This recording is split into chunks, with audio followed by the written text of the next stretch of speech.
Hello and welcome back. Today I'll be covering the Virginia and New Jersey governor elections. Tomorrow I'll be doing a live stream on the election night. It's covering more than the Virginia and New Jersey governor elections, but these are the two highlights of the night. So make sure to tune in. I'll be live streaming with my co-host Calvin, and I'll see you then. But today I'll be covering my final predictions here for both the Virginia and New Jersey governor elections by the county map and my margin predictions. So we're going to look first at the southeastern portion of the Virginia state. I have the 2012 and 2020 election maps here. Youngkin is very in between a Trump and Romney-like candidate. He's very moderate, but he appeals both to the Trump base as well. He's been able to now take the lead in the final stretch by a 1.7 lead. McAuliffe was able to hold a pretty likely lead until the final stretch of the race. Once October hit, we had a brief point where it was about a 3-point lead, but mostly over 5 points for the longest time until October hit, and it narrowed down, and Youngkin taking the lead in the final stretch, even shown on the 538 prediction, showing Youngkin having a 1-point lead, which is pretty good for the Republicans if they're leading on 538. Especially statewide races. Their House elections are a little bit more on point, but their statewide elections, especially in closer states, is usually a little bit more favoring to the Democratic candidate.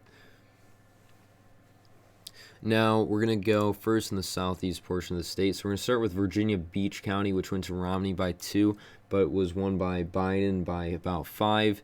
And the current prediction, it shows that Youngkin is going to win it by about 90% chance. I believe that Youngkin will be able to carry this by about 7 points. Very crucial county in the Virginia governor election here. Now, in the next county following next to it, Chesapeake, it was won by Obama by about 1 point, and it was won by Biden by about 7.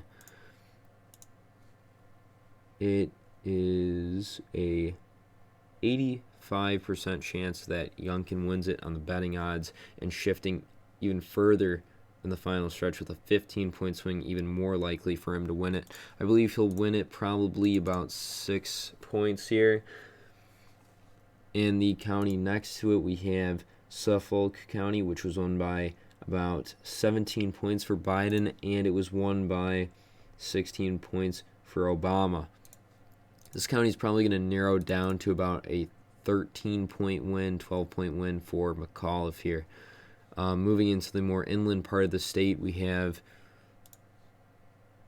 Surrey County, which was won by about 20 points and won by 8 points for Biden. This county is probably going to narrow down into about a 3-4-point win for McAuliffe. In Sussex County, was won in a safe margin by Obama, but it was won by a 12 points by Biden. This county is probably going to narrow down to about 6-7-point win for McAuliffe. In the county of Greensville, it was won in a safe margin for Obama, and it was won by 15 points by Biden. This county will go down to probably a 10-point victory for McAuliffe. In Brunswick County, it was won by a safe margin by Obama, and Biden won by about 15 points there. Also, this county being in the same general margin at probably 10 points. Moving into the Richmond suburb county of Chesterfield, it was won by Romney by about 7, and it was won by Biden by about 7 as well. Currently, it shows Glenn Youngkin having an 85% chance of winning the county.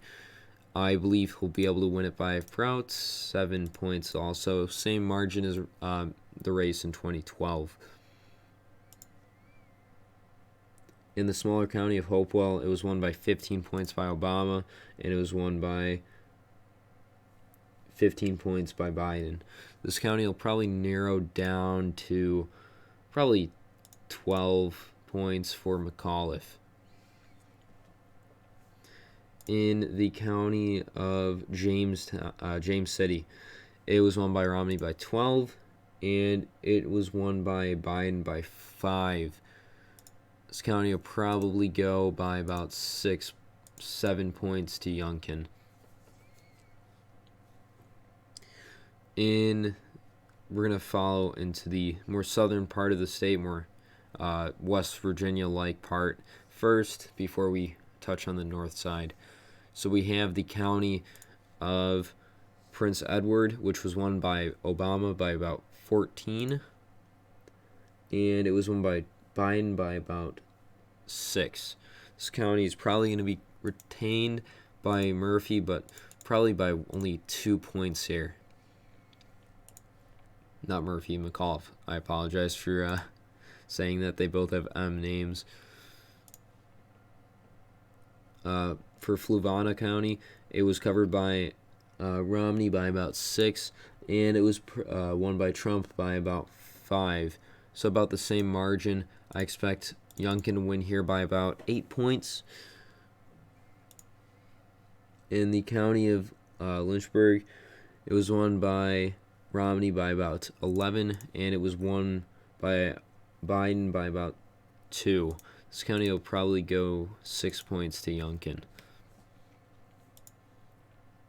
In Montgomery County, it was won narrowly by Romney, about less than 1 point, and it was won by Biden by about 5 points.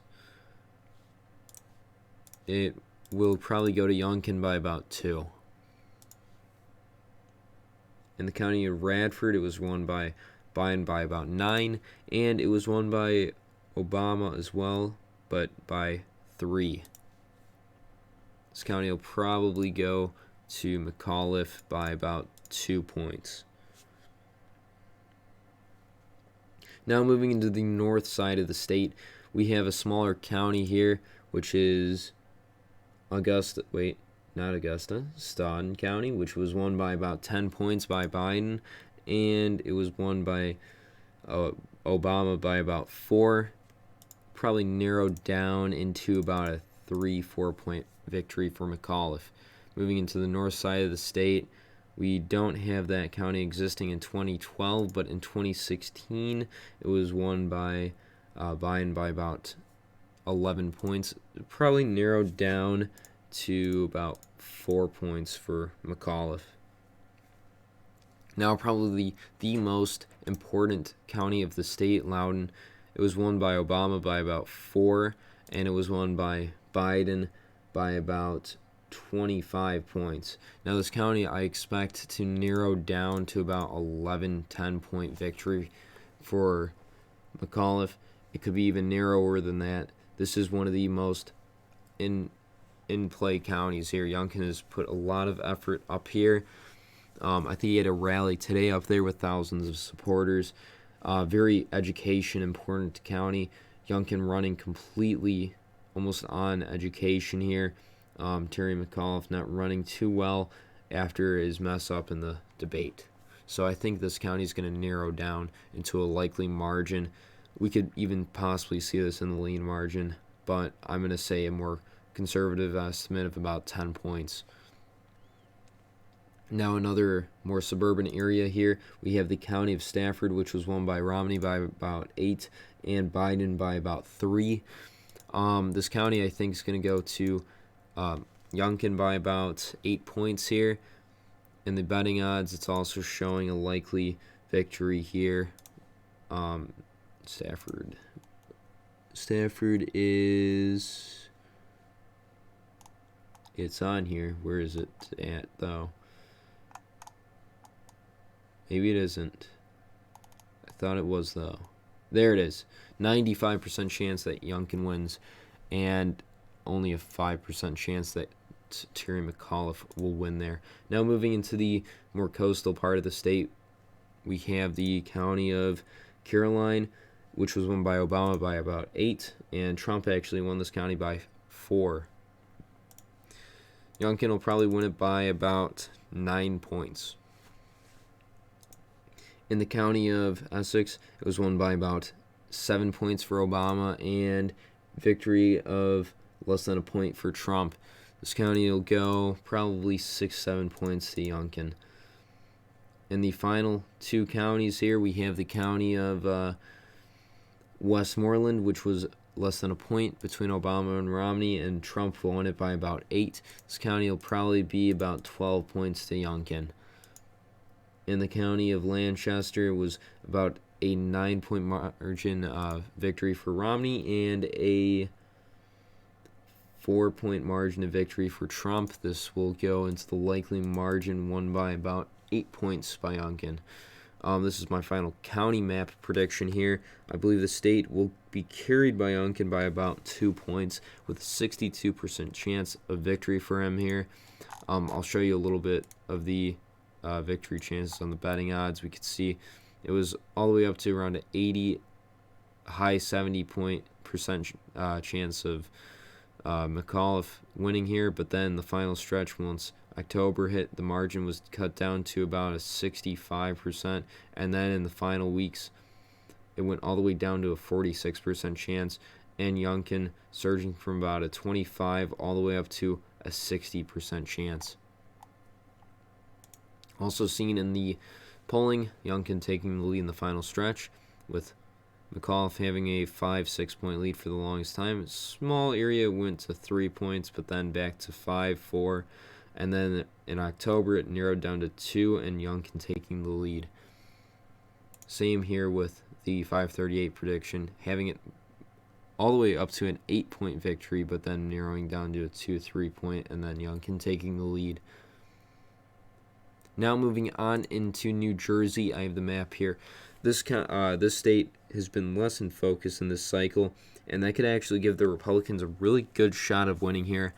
Not too much money raised. I believe it was $15 million by Murphy and $13 million by Citarelli here, so very close in the money raised.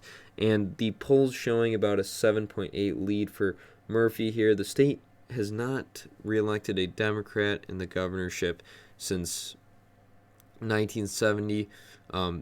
They've been winning elections usually in the off year when a Republican president is in, but seen in 2009 and 2013, Chris Christie was able to win the state. So there's a very well chance the Republicans could pull this one off. So we're going to first look at the south side of the state. Citarelli performed very well here. We have the first county. I'm going to move this over. First county being Cumberland. It was won by a safe margin by Obama and a 6-point victory for Biden here. This county is probably going to go down to about 2-3 point victory for Murphy here. Now moving into Atlantic City, victory of 18 points for Obama and only a 6-point victory for Biden here. This county is probably going to be one of the more important areas of the state. Probably a 2-3 point victory for Murphy. And Gloucester County was won by 10 points for Obama. Trump won it in 2016, and Biden won it narrowly by 2 points in 2020. This county is probably going to flip back by about 1 point, 2 points for Citarelli. Now we have the county of Burlington. It was won by about 19 points for Biden, and it was won 18 points for Obama. This county is probably going to narrow down to about 13, 14 point victory for Murphy. Moving into Monmouth County, about a 3-point margin Trump won it by, and Romney won it by about 6 points. This county will probably go about 8 points to Citarelli. Now moving to the north side of the state, we have the county of Hunterdon County, which was won by Romney in a safe margin, about 19 points, and Trump winning it by about 5. Now, I think that Citarelli will be able to win this probably by about 8 points. 9 points, possibly. Somerset County was won by Obama by about 6, and it was won by Biden by about 21. This county will probably narrow down to a 14, 13-point victory for Murphy. Now moving into the final 2 counties of the state, we have the county of Morris, which was won by about 4 points for Biden, and Romney was able to win it by about 12. This county will probably flip back into a likely margin, 5-6 point victory for Citarelli. And now the final county in New Jersey, Bergen County, which was won by about 11 points for Obama. Biden won it by about 16. This county will probably go 13 points, 12 points for Murphy. So this is the final map for New Jersey. 9 counties going to Citarelli and 12 for Murphy. The polling here has shown a 7-point lead for Murphy, narrowing down from a safe margin of 26-15, 16, 13 points, all the way down to a 6 from Emerson, this is moving around, 9 points from Stockton University, 11 from Monmouth, Rutgers and Eagleton with 8 points, and Dixon with 9, and Trafalgar with 4. So this state, I believe, will go to Murphy by about 7 to 8 points here. I wouldn't be surprised, though, if Citarelli were able to pull this off. Not a lot of focus on this race, and even in the betting odds, it shows Murphy with a very high chance of being reelected, with about a 92% chance that Murphy wins and an 8% chance that Citarelli wins. But I would give Citarelli probably about a 20% chance and Murphy about an 80% chance, which is still highly unlikely, but I wouldn't doubt if Citarelli were to be able to pull this off here. Thank you for everyone watching. Make sure to tune into the live stream tomorrow. This is a very huge election. This is a real test to see where the midterms are, where Biden's current position is in the country, and to see if the Republicans could actually pull off some statewide victories here. Virginia being a lot more in focus here than New Jersey, but 2 very interesting races. We also have some other races like the Ohio House election. We have a Massachusetts-Boston mayoral election. We have the New York City election. We have a Florida House election. So thank you for all watching. Make sure to tune in for tomorrow, and I plan on making more videos in the near future. And thank you for all watching.